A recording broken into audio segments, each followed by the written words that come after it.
Ümit bol birader, ümidingni üzme. Senden ümit talep kılıdı şu miskin közle. Çıkış yolunu izle, haqiqatni sözle. Dostum to'xtab qolma, öz yolunda nişanını közle. Belki muhlap yatqınыңda g'ayib boludu g'amlik. Reallıqdan qaçma dostum, öz özüngni yem. Közleringni nem bolmasın desang bolsun pam. Çünkü parasatsiz bir adam ölük bilen tam. Belkim yaqında beşingi qiyinchilik keldi. Belkim söygünün yaqında seni taşlap ketdi. Belkim ata anan ağrıp doktorxonada yatdı.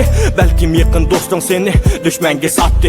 Lekin unutma dostum, sen tehi hayat. Senin her bir yıkılışın yeni bir savat. Muştumingni qaytib turgin oldinga qarab. Sen yıkılışdın dast duruş özü bir xil talant.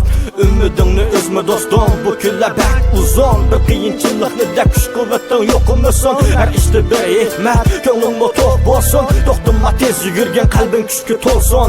Ümidingni üzme dostum, bu kunlar bak uzun. Bir qiyinchilikni deb kuch quvvating yo'qmisin. Her işte bir hikmat, ko'ngling to'q bo'lsin. To'xtama tez yugurgan qalbing kuchga to'lsin.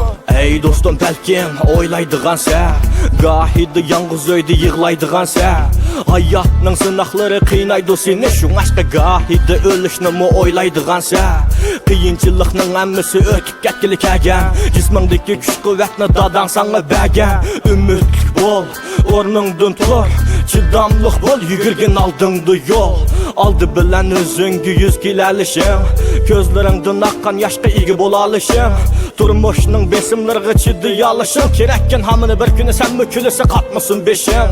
Balkim qiynalgan chig'ingda yo'q boshpana, lekin quyosh botgan shu kechida yulduz zamra. Sana bir ömürlük arzuyingni unutib qolma. Shunga umidli bo'l dostum, to'xtab qolma.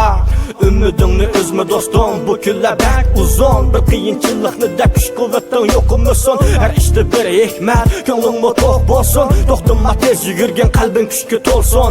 Ümidingni üzme dostum, bu kunlar bak uzun. Bir qiyinchilikni deb kuch quvvating yo'qmisin. Her işte bir hikmat, ko'ngling to'q bo'lsin. To'xtama tez yugurgan qalbing kuchga to'lsin.